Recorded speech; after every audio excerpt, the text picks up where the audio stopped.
Hi everyone, welcome to my talk on broken cryptography and account takeovers. I am Harsh and I will be guiding you through a lot of concepts about broken cryptography. What are the various endpoints to perform broken cryptography? What are the account takeovers? And what are the possible ways to perform account takeovers? Further deep down the road, we will look at some of the case studies of real life account takeovers and various cool bug scenarios which arise from broken cryptography and account takeovers. A quick introduction about me. I currently work as a cybersecurity analyst at Detox Technology. I'm a Synac Red Teamer, Bugcrowd Top 150 and MVP for Q1 and Q2, author of 2 hacking books, speaker at multiple security conferences and chapters, blogger at Medium, YouTube at the Detox Technology. I sometimes write a lot of stuff from poems to stories, and I learn a lot of things every day, which keeps me updated for a lot of things. And so, agenda for today would be to discuss about broken cryptography, a quick introduction to cryptography and what are the broken cryptography, all the endpoints to test for broken cryptography and how those endpoints can be actually a test case for broken cryptography. We will be looking at the account takeovers. What are the account takeovers? What are the ways to perform account takeovers? Ultimately, we will go and look at the real life findings, some of the case studies of my own findings, some hack tricks, question answers, and that's it. Okay, now let's just quickly jump into the concept of broken cryptography 101s. So before diving you directly to the broken cryptography, I would like to quickly give you a 100-foot overview of the cryptography. Cryptography is basically a simple practice where two parties who are communicating or exchanging some sort of data or messages make sure that the communication happening between them is secure. They do so by using various encoding or encryption algorithms which are available to perform cryptography. Now, basically, for example, you have a message called ABC. Now, if you are performing cryptography, you might convert this message to something which a attacker or a eavesdropper might not understand. So, for example, ABC might get converted to something like XACD. Now, the letters are changed, the length is changed, and now you don't know what XACD actually means as an attacker. Right. So this is the basic idea of the cryptography. It's usually having two parts like symmetric cryptography and asymmetric cryptography. In symmetric cryptography, the same key is used to both encrypt and decrypt the data, and in the asymmetric it's just the opposite. There is a separate key for both encoding and decoding the data, encrypting and decrypting the data. Okay, so basically symmetric key algorithms are considered to be less secure. Reason being, if attacker can get hold of any key which might be used for encryption or decryption, it can attacker can basically generate its own encrypted messages. This is mainly harmful if there are some authentication tokens, say JWT tokens, and there's an algorithm called HS256. If JWT token is using HS256, which is a symmetric algorithm, and if an attacker can get hold of the secret or the key which is used to encrypt or decrypt the token, the attacker can forge authentication token for any user. It might be an admin user, it might be some normal user, and basically attacker can perform pre-escalation or perform account takeover itself. Cryptography is widely used and is one of the base of computer applications because you will see cryptography almost everywhere. Even if you download something, you see, okay, calculate the MD5 hashes or some other hashes and compare the hashes to check the integrity of the application. You might have noticed everywhere when you go to download some softwares, right? Cryptography can be seen in the various part of applications, specifically talking about web and mobile application, like say password reset tokens, encrypted pathways, hard-coded secrets, cookies, authentication tokens, API keys, and there might be many endpoints. Now, let's quickly see what the broken cryptography is. Broken cryptography is just a fancy term, nothing but when the weak encryption methods or guessable encryption methods are used to generate a cryptographic secret or generate a secret message. We consider this as a weak or broken cryptography. Now, for example, there is an application which generate a password reset token which uses a base 64 encoding, and when attacker get hold of that base 64 encoded this token, attacker can simply decode it because base 64 are really easy to decode. Anybody can go and decode it if they have base 64 encoded data. Now, as soon as I decode this base64 encoded data, I found that, okay, only the user's email ID is required to generate the token. All I need to do is to, just simply take the email ID and use base64 encoding, and I have now the user's this password reset token. Now, as an attacker, all I need to do is to, find out the valid email IDs of the application, and now I can perform mass account takeovers. So this is a simple example of the broken cryptography, that how impactful it could be if exploited in the wild. So if there is any encryption algorithm, or if there is any encoding mechanism which is being used, which is guessable or weak or predictable or maybe short in the length, which can be broken by the brute force attacks, it's considered under weak or broken cryptography. Now, let me quickly tell you the less traveled road where people often, look, but again, don't check for the broken cryptography. The first thing is the session cookies. Sometimes I have observed that there are, very, like say 5 or 6 character long session cookie, and sometimes they're predictable. You can basically try to brute force them, or try to perform various kind of decoding upon them to see if they are decodable, or using some public libraries from GitHub or something to generate the cookie. If you can get hold of those libraries or something, you can basically generate session cookie for any user, which can cause a lot of trouble to the application. Now, several application uses encoded paths and parameters, basically to make sure that attacker cannot understand where the data is going, what all parameters are going in the data. But if you can get hold of the algorithms which are basically used to encrypt those paths and parameters, you can again decode them and see what exactly requests are made to the backend server, and you can perform a lot of attacks. A lot of developers, what they do is basically, instead of implementing a lot of authentication checks or business logic checks, they simply just encode the paths and parameters, just to ensure that, okay, if the attacker is not knowing what is going and where is going, how he is going to perform the attack. So this is again one of the favorite point where I usually look, and where you can also go and look. Hard-coded secrets are often found in the JavaScript files. You will see a lot of API keys, and you will sometimes see a lot of cryptographic hashes. If you can get hold of some cryptographic hash, say a base64 encoded hash or a simple MD5 hash, which you can go and calculate the value. If you can, sometimes you get the username password, MD5 hash, or username password in the base64, or some simple encryption algorithms. So again, password reset links is something that I am going to tell you in a case study. So I will hold the password reset link for that time to explain. CSRF token or authenticity token are again a big attack vector for checking the broken cryptography. There are a lot of times when people found that CSRF token are weakly generated, might be using the base64 encryption algorithm, or some Caesar cipher, or some random generation algorithm, which were using the public libraries. Okay, all you need to do is to look for the generation algorithm. The best deal is to use burp sequencer to check the randomness of the token.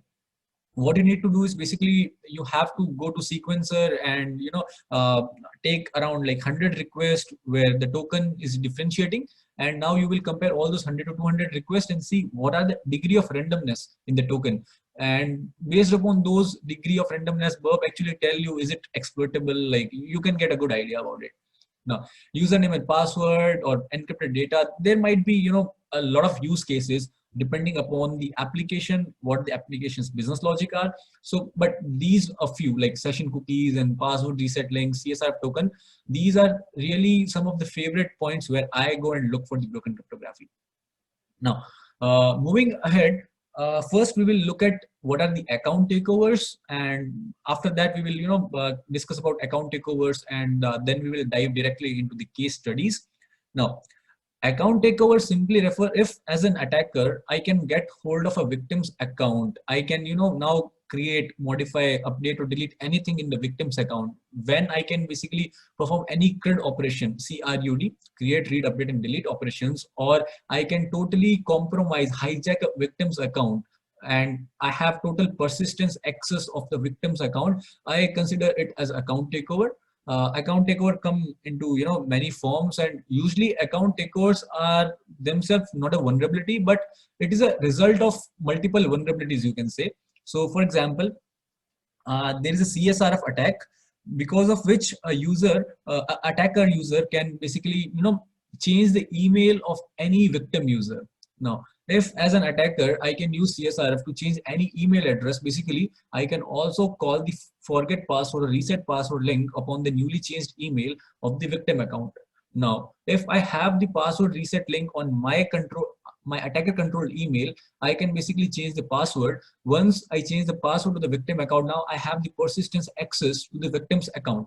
Now, in this scenario, by just having CSRF and just doing a little bit of password resetting, I was able to gain a persistence access of the victim's account. Now, this complete process led me to the account takeover, but account takeover itself is not a vulnerability class. It's ultimately a result of one or two or multiple vulnerabilities chained together. You can say it's more of a migrated or incubated vulnerability, which arises as a result of something else or some other weakness which is already there in the application. Okay. These are some of my favorite ways to perform account takeover. These are not just limited ways. CSRF is just, we recently discussed that, okay, what mischievous things I can basically do with CSRF. Now, let's quickly see what I can do with XSS. Okay, so XSS is, what as an attacker I will do. So there is a stored XSS, assume. There is also a weakness called no secure or HTTP only flag set. Now, if the HTTP only flag is not set, it allows an attacker to basically steal the cookies using scripting like cross-site scripting attacks. Now, there was a stored XSS, there was a cookie flag missing. Now, I can chain both to basically get hold of users' session cookies in the real time, and I can log it to my attacker controlled server.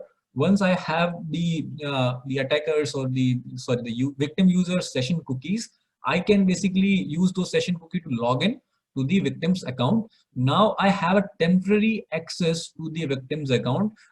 Further, I have to find a way to make this access permanent. We will look at a case study where I used the same technique to gain a persistence access and perform pre-escalation using cross-site scripting. Okay. Broken cryptography is something that we have been discussing in the very first slides, that you can basically check if some username, password or password generation links are weak. So basically we will also look a complete case study upon broken cryptography to account takeover as well. IDOR are the most easiest non-technical yet the favorite bugs everybody have in terms of bug bounty or pen testing, because they are usually involve very much less hectic process to figure out that okay, there is some IDOR. Okay, so assume that there is a password reset page, okay, where the token, when you get the password reset link or password reset token, it also sends something called ID equals to 1 or ID equals to say 1337, which relates to the user for which you requested the password. Right now, if as an attacker, what if I change the user ID from 1337 to 1336, and if it actually changes the password for 1336, I can easily perform an account takeover, right? All I need to do is to again and again generate a token for user 1337 and just change the value from value like from 1337 to 1336, 54, or maybe 8, 9, 10, like that way. Once I found IDOR in the cookies to perform pre-escalation and further, which led me to perform account takeovers, we will again discuss in a case study. Session hijacking is again similar to somewhere XSS. Also, you can perform session fixation attacks where the every time when you log in, the cryptographic, this particular cookie, which is encoded encrypted cookies, they are always same. They are never changing. Now, if as an attacker, if they are using weak cryptography, the developers are using the weak cryptography to generate the session tokens, as an attacker, what you can do is you first of all look for if every time session token is getting changed or it's same. If it's same, secondly, you will look for the weak or broken cryptography. If you can figure out how the token are generated, basically you can forge token for any user and perform the persistence account takeover in this case. A quick tip over here is to not stop when you find any of these vulnerabilities themselves, like say CSRF or say XSS or broken cryptography, IDORs. try to increase the impact as much as you can. So for example, if you found an IDOR on a profile updation page where you can also change the email of any user, so don't just report it as an IDOR, report it as account takeover, because now you have successfully changed the email address. Now you can basically call the password reset link and gain access to the victim's account, right? So this is again a good idea to ensure that whatever attack that you already have, whatever bug you already have, is it possible to chain it? Is it possible to increase the impact anyway? Uh, there might be predictable identifiers. There might be some security misconfigurations, such as like, missing authorization checks, which allow me to directly request an endpoint called /admin, and I can access the admin interface now. Once I can access the admin interface, it might be possible that I can change any user's password, or maybe change the user role permissions to make my normal user as an admin user. And then further, since I am now admin user, I can also delete some user. A lot of applications have such features, right? So now those will depend upon, again, the application's use case, that if it might be vulnerable to direct request. Whenever you have multiple user roles, a user, then manager, or maybe a moderator, and then admin, then the best deal is to always, create a role permission matrix, where you will say that, okay, the user has this particular access rights, the admin has this particular access right. Now try to violate those rule permission metrics, and often you will find a lot of vulnerabilities in doing that process itself. Okay, there might be certain authorization checks which UI will say that, okay, you cannot access this feature, or this is not allowed. But if you will forcefully try to do that, or if you will directly, try to craft a request and pass the normal users session token, it might possible that it will allow you to perform the action as an admin, or as a super user, as a other user, right? So basically you can, for direct request or authorization checks, you can go and use an extension called authorize. You can basically give one user's token and navigate the application using another user. It will automatically keep on replacing and hitting the request with the, user one's token, and it will allow you to see if you can bypass the restrictions and if the attack was successful. It's really a good extension to use. There might be a configuration with SAML or OAuth, where you are basically, using Gmail or Facebook or Apple authentication, or some other sort of authentication, a central authentication, which allows you to quickly create account anywhere or quickly log in anywhere, right? So there are certain things. Personally, I like never found any account takeover using OAuth, but it is possible to perform account takeovers using OAuth. I have read a lot of blogs or other reports where people found that, okay, create an account using Gmail with a victim, or in the application. Now suppose the victim is logged in using the OAuth of this Gmail, and the attacker was able to create the Gmail account which was missing some kind of validations. Now both of them were asking different passwords, but when the user logins, the attacker user logins, he is presented with the data which was created by the original user using OAuth configuration, right? So these kind of certain misconfiguration you might see. Bug bounty is like totally unpredictable game. You can find anything. I once found an endpoint. There was a subdomain, say abc.target.com. When I navigated to that subdomain, the username and password for that portal was already saved over there. Although they were admin and password only, but they were already saved there. I never saw this particular case in my whole life, and it was like, I saw this recently in June itself. So yeah, bug bounty is again such a game where you can see any issues arising, and there are, no limitation of the issues which you can look for. Similarly, there might be a lot of ways to perform account takeover. All you need to look is to how to chain those issues to increase the impact to the maximum. Okay. Now let's move quickly towards the case studies. We will look at, I guess, 3 to 4 case studies, and I will quickly navigate you. Some of those case studies are already available on my Medium blog, where you can go and read the full blog and understand how I approach the application. Okay. Since we started with the broken cryptography, let's just see how to perform account takeover using broken cryptography, how I did in a real application. Okay, so there was a program. I started to hunt on the same program after a long time. So I forgot the password of the user accounts. I basically generated two reset link for account 1 and account 2.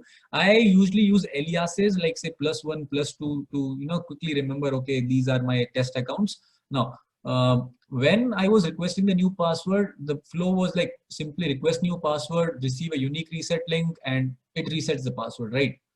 Now, when I was resetting the password, so +1 and +2 basically are the aliases, and it will say Harsh Bothra +1 @harsh.com and Harsh Bothra +2 @harsh.com will basically send the emails to Harsh Bothra @harsh.com's mailbox. Okay, so I noticed that the reset link of account 1 and account 2 looks like this, and if you will, look at this particular token field over here for the account 1 and account 2, you will realize that only 0, 1 and 0, 2, and only single digit 1 and 2 is different over here, and rest everything is same.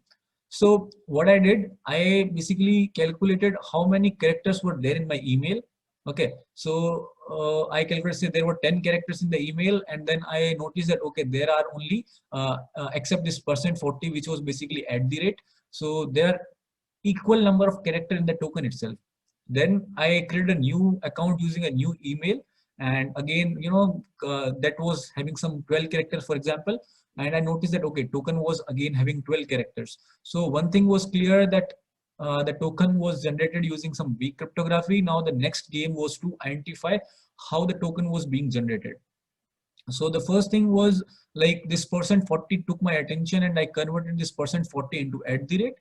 And then I saw that, okay, +2 at the rate should be there, but now it's like at the rate 2 plus. So there is some sort of reverse order going on here.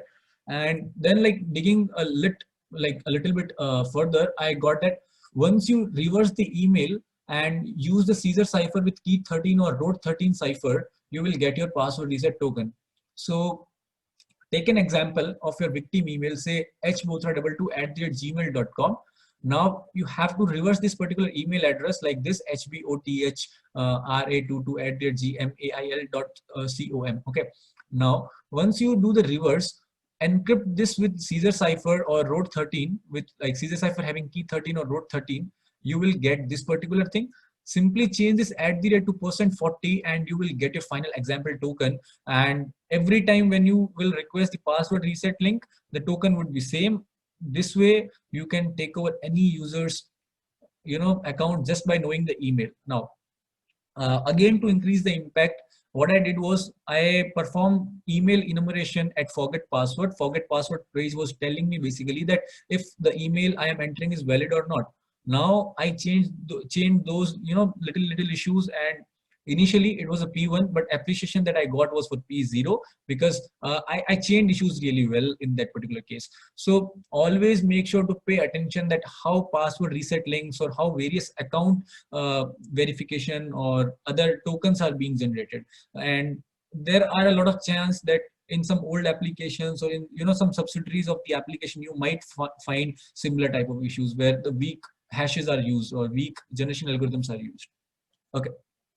So now let's see how I was able to perform account takeover using CSRF and client-side validation bypass. So I will again quickly, these are the blogs which are already there on the Medium. These are written by me, my own findings. So I have directly used these screenshots. Okay. So I was testing a target, say target.com, and I found an endpoint called edit profile. Obviously, no, it's an easy point to find.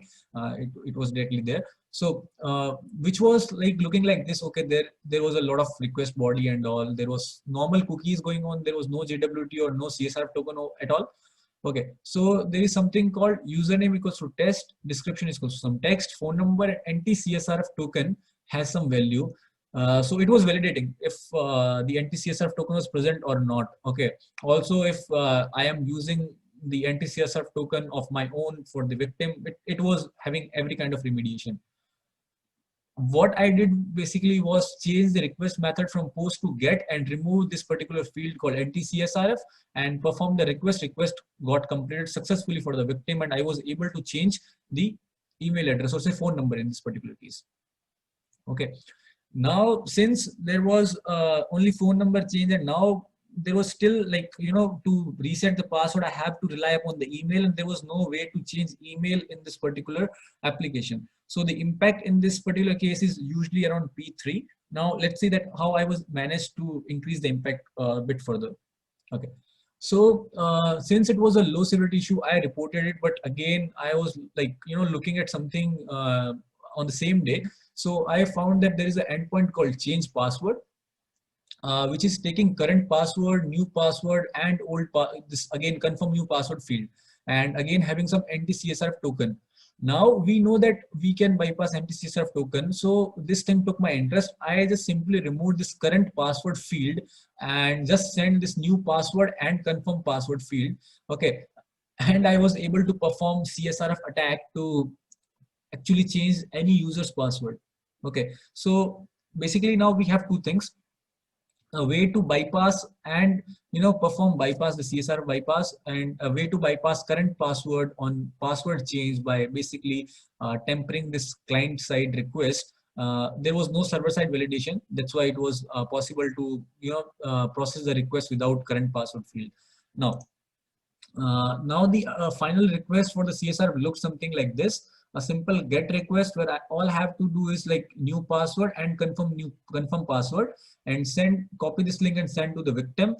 Victim will be having a new password that I set over here, in this particular case new underscore password, and it was initially medium, which was tried high. Now it didn't go critical, reason being that for performing CSR for cross-site scripting reflected one, you need some sort of user interaction, due to which the criticality comes down. Okay. So again, always make sure that you look for changing the issues. If I would have reported this change password that there is no client-side validation, the client would have asked, or the tricer would have asked, that why would a person would be doing the client-side validation bypass for himself. But in this particular case, we changed CSRF attack with this client-side validation bypass to increase the impact and utilize both of the bugs. Now the person has to fix both of the bugs, because if he only fix the change password field, the CSRF is still there. If he just pass the CSRF, this particular bypass is still there. So now in this way, as a pen tester or as a bug bounty hunter, you ensure to provide a maximum security and increased attack criticality or severity to your client or whatever platform you're reporting to. Okay. Now let's see how I was able to perform cross-site scripting to admin session hijacking and priv escalation. Okay. So there was the usual flow of the application was the admin user can add multiple user with the restricted roles. They would have like some limited permissions. Admin invite a user to join an organization.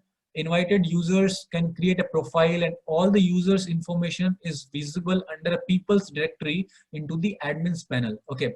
Now, so I basically started with performing stored accesses, and I found an easy stored accesses. So I basically, reported it. Now, again, something was in my mind that like, did I check for HTTP only flags? And when I, checked for the presence of both of these, they both were missing.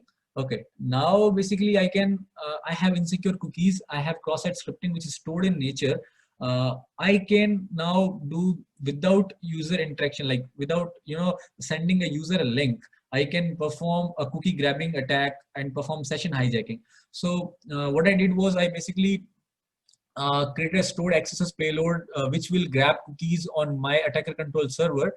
Okay, so and there was a particular field which was vulnerable to accesses. I put the access payload over there, and when admin will go to this people's directory and open my profile, the payload will silently take the cookies of the admin and send it to me. Now, once I have the perfect session hijacking method, what I did was, once I got the admin's cookie, I used this particular cookie to log into the admin's account and navigate to the people's directory.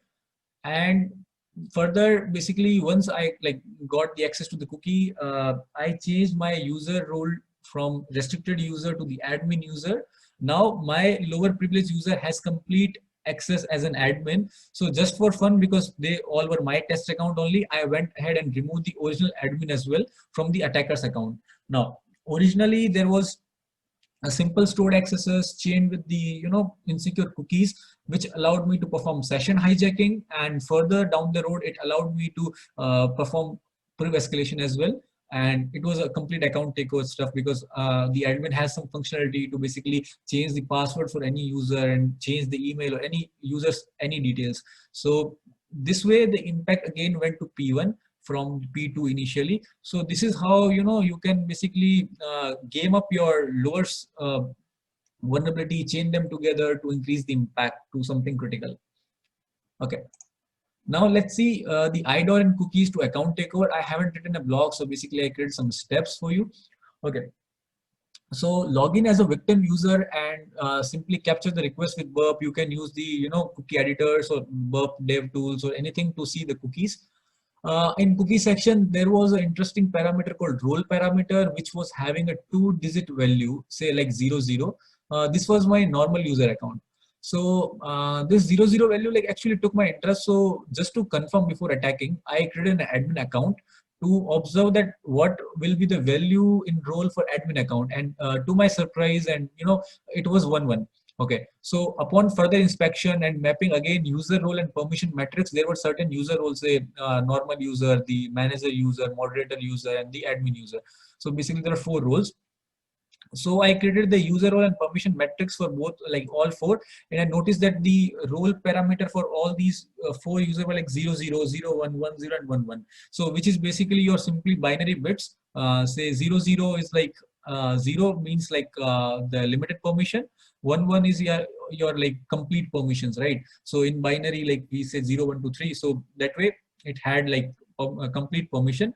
All I need to do was to change this role parameter in my normal users cookie to from 00 to 11, and I got access to the admin panel, where was again I was having the options to edit the user's information, password, and everything, because admin user had some particular rights to perform actions. So this was again an interesting attack vector that I only found once in my life so far. But bug bounty is again something that is unpredictable, and you might find similar situations into multiple application multiple times. Okay, so IDOR and password reset to account takeover. This again utilize a low-hanging attack called host header attack. So basically, when you can read, you see there is a redirection, and you can basically change the host to some arbitrary host.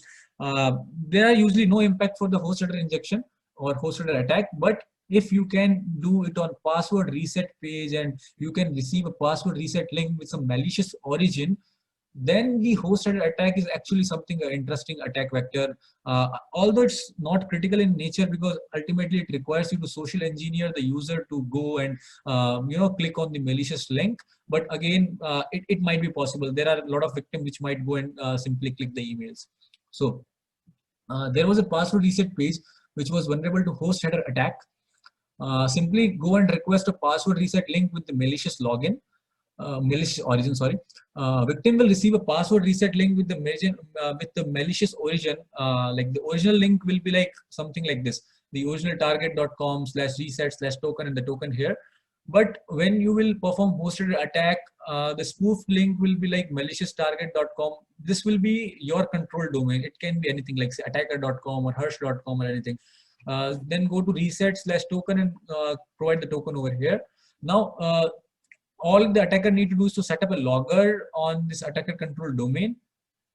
You can simply host a Python server and anything to just create a logger and see the logs. Once the victim clicks on the password reset link, the token will be logged to the malicious target.com's logging facility. The token has no expiry in my case, so attacker can like request any number of token, use it. Like it was like having a hard expiry of I guess 30 days. I did it in the same day. So but yeah, there was like no expiry at least for 48 hours, because I used it to validate after 2 days. Okay, so since the token has no expiry, an attacker can simply utilize the token to reset the password of the victim user, and the token was usable multiple times. Now I have the token of the user once. I can even if the user changes the password, I can again use the same token to change the password. So sometimes these small attack vectors become very much complicated in nature and very much critical in nature if we chain them properly. So the main tip over here is to, ensure that you look for each and every single bug. It might be a low hanging fruit like missing secure and HTTP only flag on the cookies, or maybe client side validation bypass, but try to chain them with the higher bugs like XSS or CSRF, or maybe host header injections to password reset poisoning and things like that. Maybe IDOR to account takeovers by changing the email or some identifiers. This way you will be able to perform account takeovers. Make sure to check randomness of the generated token using burp sequencer. Try for the public libraries. So for example, there is a cookie which say that Laravel underscore session ID. Now you know that the cookie is generated using the Laravel framework. Now you can go and check if there is some well-defined cookie generator or cookie generation algorithm for Laravel which it uses default, or which might be insecure in nature. For example, for JWT, you can decode JWT token and see if it's vulnerable to null algorithm attacks, or if you can basically change from RSA to HS and resign the token and use the force token to perform attack. There might be certain instances where these things go successful in single go. Sometimes you might need to fiddle around a lot and look for every possible way to perform an attack. So this sums up my talk upon account takeovers and broken cryptography. Hope you enjoyed it. If you guys have any question answers, you have anything to ask, you can just ping me anytime on these channels. I am most active upon the Twitter or the LinkedIn. You can ping me anytime over any of the mediums. I will try my best to answer your queries. With that, thank you so much for giving me this opportunity to speak in front of you. Once again, thank you Bug Bounty Village and Cocoon Conference for hosting me, and I hope that you all enjoy this talk. Thank you so much.